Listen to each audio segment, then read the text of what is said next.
पर 2 बच्चों की मौत हुई थी, क्या सर मतलब खुलासा थे?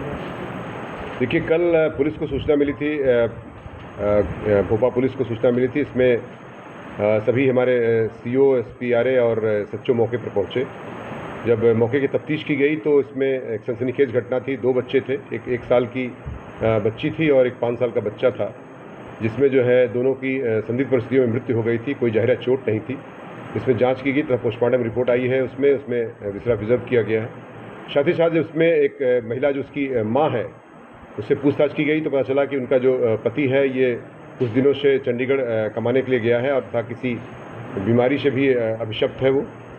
तो इस दौरान ये जो पूछताछ कड़ाई से की गई महिला से, तो महिला ने अपना जुर्म स्वीकार किया और उसने बताया कि चाय और बिस्किट के साथ उसने उसको कुछ इंसेक्टिसाइड जो एक जहर होता है वो उसको बच्चों को दे दिया था, जिससे बच्चों की मृत्यु हो गई। और इसमें इसका एक प्रेम संबंध की बात संज्ञान में आई कि जो जुनैद नाम के एक लड़के से, जो पड़ोसी गांव का ही निवासी है और इसका फूफे का बेटा है, मतलब रिश्तेदार लगता है, उससे जो है इसका प्रेम संबंध चल रहा था और जिसकी वजह से और बच्चे उसमें खर्चे के लिए, जो कि खर्चा कम हो, बच्चे उसमें बाधा हो रहे थे, जिसकी वजह से दोनों ने मिल करके उनको प्लानिंग करके उसको जहर दिया ताकि बच्चों की मृत्यु हो जाए और जिससे ये घर से सुरक्षित रूप से जा सके।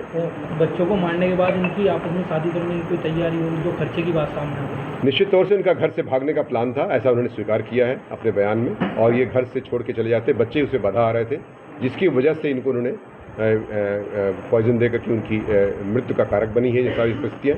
और इसमें इनको इसमें 103 बीएनएस का तथा 123 बीएनएस का अभियोग दर्ज कर लिया गया है और सख्त कार्रवाई करते हुए जेल भेजने की कार्रवाई। ये इन्होंने एक स्थान से कहीं ड्रग के शॉप से लिया है, वो भी उसमें एक जांच का विषय है, उस पर भी जांच की जा रही है। और बिना किसी प्रिस्क्रिप्शन के कैसे उसमें जो है एक इस तरह का दिया गया जहर का उसको कोई दवा ऐसी कैसे दे दिया गया। संबंध चल रहे थे कुछ पता? इसमें बताया गया कि 2 से 2.5 साल से इनके प्रेम संबंध चल रहे थे और पूछताछ से उन्होंने अपना जुर्म स्वीकार भी कर लिया। बच्चों से खतरा था या इसके पति से भी? देखिए, ये एक ऐसा विषय वस्तु है जिसमें आप समझ सकते हैं कि बच्चों, चूँकि बच्चे के साथ ही अगर जाती तो दिक्कत होती, पति तो वैसे भी दूर था इससे, तो बच्चों ही इसके मुख्य कारक थे जिसकी वजह से घटना कैद की गई।